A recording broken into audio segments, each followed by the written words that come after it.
Ceci est un livre audio autogénéré par Google. Collection des hauts et des bas.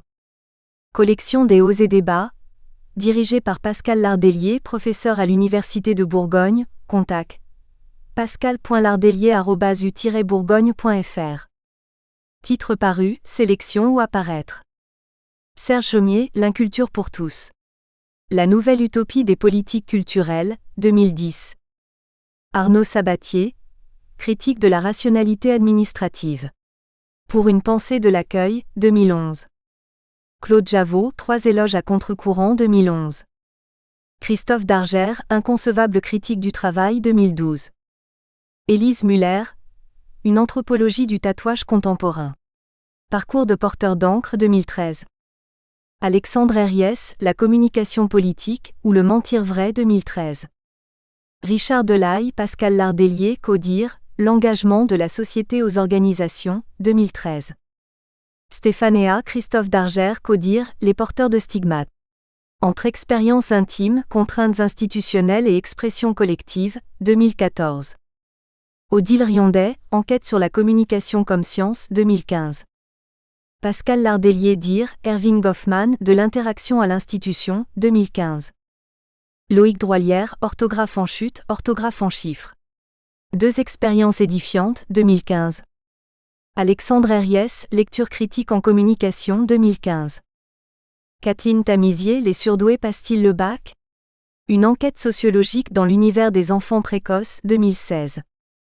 Alexander Frame, Gilles Brachotte et Ali, L'université à l'heure des réseaux sociaux.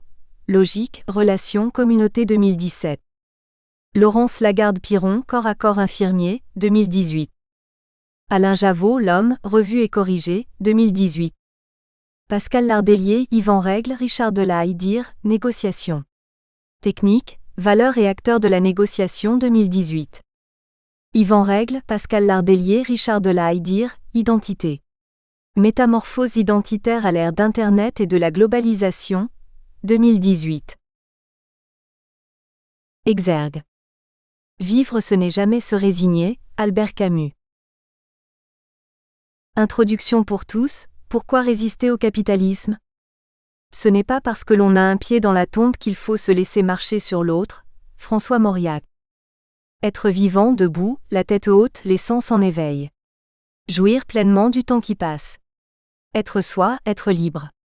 Tout ceci est-il totalement impossible dans notre société ? Pas si sûr.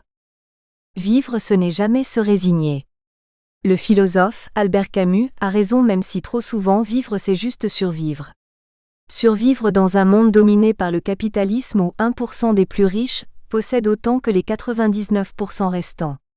Survivre dans un monde où la course au profit anéantit la faune, détruit la flore, appauvrit les sols et détraque le climat.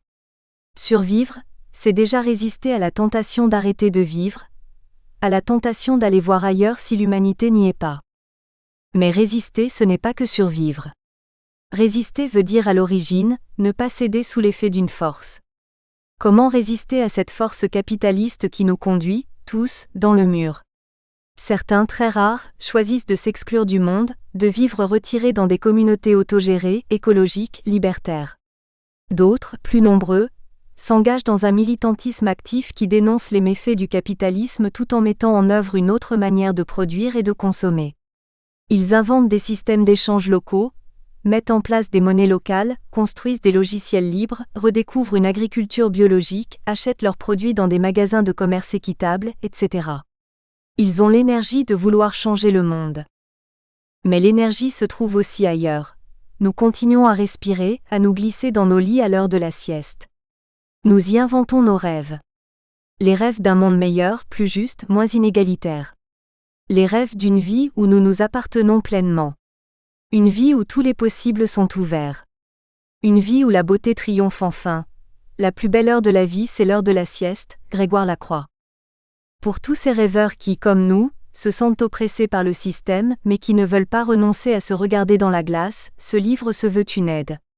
Ni guide spirituel conduisant à la lumière du matin du grand soir, ni manuel technique des procédures efficaces d'une résistance virile et guerrière, juste une aide. Une invitation à puiser de la vitalité dans notre colère, un peu de poésie dans le quotidien, beaucoup de plaisir dans cette course éperdue qu'est la vie. Résister c'est vivre, vivre c'est résister. Rimons nos vies avant qu'elles ne riment plus à rien. L'art de faire des vers, dût-on s'en indigner, doit être à plus haut prix que celui de régner. Tous deux également nous portons des couronnes, mais roi je les reçois, poète tu les donnes. Charles X écrivant à Ronsard. Ce monde est fou. Nous produisons de quoi nourrir tous les terriens et pourtant certains meurent de faim, tandis que d'autres crèvent d'obésité. Nous adorons des dieux qui nous disent aimez-vous les uns les autres, et nous tuons les autres parce qu'ils n'aiment pas le même Dieu que nous. Nous cherchons le royaume de l'amour et découvrons l'empire de l'argent. Nous rêvons d'être libres comme l'air, mais nous sommes esclaves d'une consommation qui nous empêche de respirer. Nous regardons avec envie l'eau de la rivière, mais les pesticides nous interdisent de la boire. Nous avons le feu, mais nous laissons nos frères mourir de froid. Nous nous cherchons, mais nous ne parvenons même pas à trouver l'autre. Tout cela n'a aucun sens. Justement. Profitons de ce bordel pour créer notre propre sens. Transformons ces sens interdits en sens inédits, ces vies qui ne riment à rien en poèmes qui rythment tout. La poésie est partout puisque la poésie n'existe en réalité que dans le cerveau de celui qui la voit, Maupassant. Parlons en vers et pour tous. Ce qui compte n'est plus le sens, le monde n'en a aucun mais les sens, tout le monde en a plusieurs. Que nos SMS, nos mails, nos cris et nos douleurs riment, se répondent 2 à 2 pour dévaler 4 à 4 les marches de l'inattendu. Qu'importe que nos rimes soient pourries puisque c'est pour rire. Nul besoin d'être un poète patenté pour être tenté par la poésie.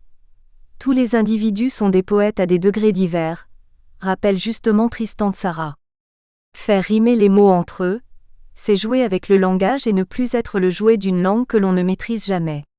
Martyriser le langage, c'est échapper à sa condition de dominé linguistique, retrouver un peu de liberté, sentir un temps le Dieu que nous sommes et que nous pensons à tort, hors de nous. Il n'y a pas de poète en moi. Il n'y a qu'un petit morceau de Dieu qui pourrait se muer en création poétique. Écrivait la jeune Etty Hillesum avant de mourir dans un camp. La mort est toujours au bout du chemin. Prenons en main ce chemin. Réchauffons-le de mots doux, de rimes folles, d'aurores boréales et d'épinards en lézard et peinards, prenons enfin notre panard. Le monde n'est pas un poème, mais chacun peut faire du monde son poème. Faisons la sieste. La sieste est une courtoisie que nous faisons à notre corps exténué par le rythme brutal de la ville. Dany Laferrière. La sieste permet de lutter contre l'insomnie et prévient les maladies cardiovasculaires. La sieste permet d'éviter le coup de pompe, traditionnel du début d'après-midi et assure un plein d'énergie qui permet d'être performant jusqu'au soir. La sieste permet de se ressourcer avant un rendez-vous stressant et améliore les réflexes. C'est vrai, prouvé scientifiquement par moult études, mais on s'en fout. La sieste est d'abord et avant tout un art. Celui de vivre. Il ne s'agit pas de dormir plus le jour pour dormir moins la nuit. Non. Il s'agit de se retirer de la folie du monde pour retrouver sa sagesse enfantine. Faire la sieste, c'est suspendre le temps. Refuser un moment de courir après sa vie pour la gagner. Rejoindre en pensée les instants bénis de l'enfance où le mot travail n'existe pas. Seul le mot bien-être compte quand on fait la sieste. Le droit à la sieste est un droit politique. Le droit à la paresse est aussi nécessaire à l'humanité que le droit à un revenu décent. Les prisonniers du boulot font pas de vieux os, dit la chanson. Si certains s'épanouissent dans le travail, grand bien leur fasse. Mais pourquoi en faire l'alpha et l'oméga de toute l'humanité? Si d'autres se réalisent pleinement dans le doux balancement de leur hamac, pourquoi ne pas en faire un nouveau droit humain?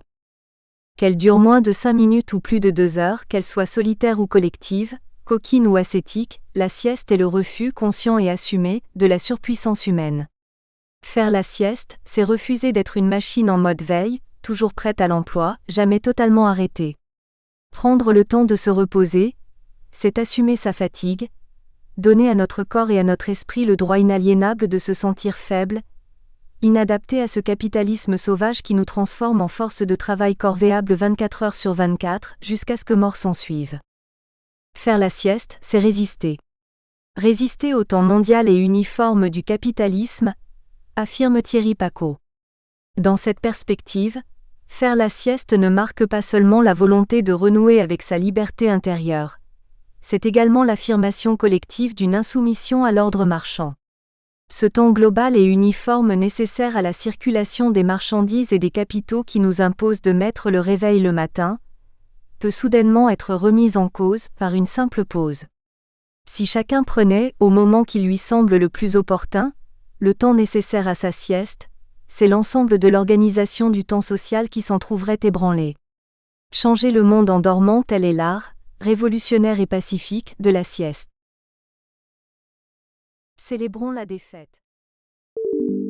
Nous espérons que vous avez apprécié cet aperçu. Pour continuer à écouter ce livre audio sur Google Play Livres, utilisez le lien dans la description de la vidéo.